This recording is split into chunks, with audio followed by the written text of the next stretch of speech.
We have up here is Eva from Eva Coop, and this is Raphael. And if you don't know what Eva is, it's the Uber for blockchain that's recently launched. This is an exciting project. Here you go, Raphael. I just see this button. I think so, yeah. I'm not sure. So hey everyone, nice to see you all here. I'm the CTO at Eva, and I'm here to talk about the project and the recent launch of the beta. If I'm able to change the slide.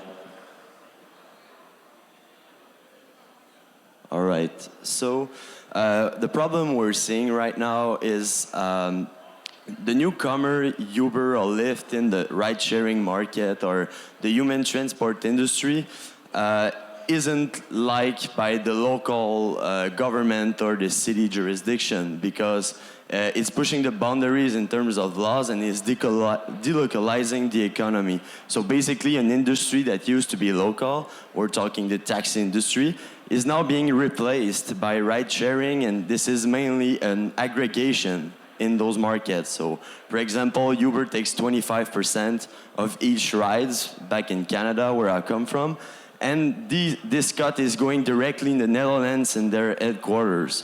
So that's a problem for those local cities because we're talking about a multi-billion dollars market.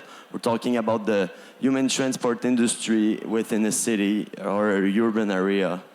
So basically, there's a problem here. Those companies call themselves sharing economy, collaborative economy, but what it does mainly is automate a system and take a big cut and use a chicken and egg to basically have the chicken and make it sustainable, but not as profitable as it should be. So the solution we bring to this problem is a ride-sharing application built on EOS blockchain with a model that any local business can enter the protocol and use the application by respecting the branding and the quality insurance within this ecosystem. So basically, the model of local business that we're encouraging is a local cooperative. A local cooperative is basically a co-op. It's a company that isn't profit-driven, but member-driven. So it's redistributing the profits to its local drivers. And the application is decentralized, so there's no ownership over the data. Everything is secure and encrypted on the public blockchain. And it works, it's as easy to use as any ride-sharing application like Uber or Lyft. People pay with their credit card and it's great. So basically, those are the values that are shared within the ecosystem. It's about the liberty, the life, redistribution to the member. It's about the economy, a cheaper price for the rider, and a better salary for the driver from the income with rides. It's also, those are the values, life, liberty, and localization of the project. So basically, here we can see how we can compare to the taxi industry and the ride sharing. So basically, Eva is giving a solution to this delocalization problem because when Eva is installed within a community, all the profits are remaining local, apart from the transaction fees that goes to the token holders. So this is a solution for local jurisdiction for the new version of the taxi industry, and it's solving the technological problem because right now the taxi industry, a lot of them don't have any application, it's not their expertise, so they can just use an app. So like a local taxi company could start their own business operating Eva technology. This is a decentralized community. So basically, I'll explain the ecosystem, how it works. So when there's a ride, per se, I want to get a ride on Eva. This is what happens right now in the open beta in Montreal. So I pay 100% of, let's say, $10. Here, $8.50, that is within the stable commodity token within the ecosystem. But 85% goes to driver members, and then there's 10% that goes to the local business. So basically, Eva Montreal is taking 10% at each ride. But if there's an Eva in New York, in Burundi, or wherever, this local business is deciding the price on the smart contract and all their pricing parameters because they are the local business, so they know their market pretty well. 4% goes to the token holders and 1% goes to the foundation. The foundation is the global world organization that is mainly a DAC, Decentralized Autonomous Community, and it votes on the new technology, does the update, and is handling all the technological research because self-driving cars are coming.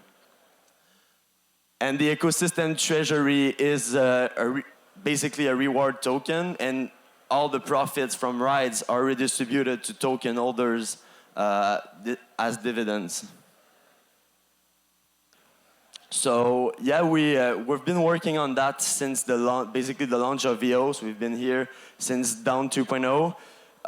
We developed the technology so my grandmother can use it. You'll see a demo supposedly just after that. We have a Telegram channel. You can see our GitHub. We've been open sourcing some stuff, and we're present on all those media. And it was great to talk to you and present a bit about Eva. If you want to learn more, you can just ping me on Telegram or ask me a question here.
Just so I can add the beta result because I forgot. We just reached yesterday our 1,000 first beta users. So basically people right now in Montreal are running on the sidechain. And we have 43 driver members that are really interested in the whole cooperative model and how they have a say in the whole community. So instead of having a model where drivers, for example, Uber driver, don't care about Uber and they're not incentivized to give a better service or develop the business, but in our whole model, they're incentivized because Eva is everyone. It's the whole community. Thank you.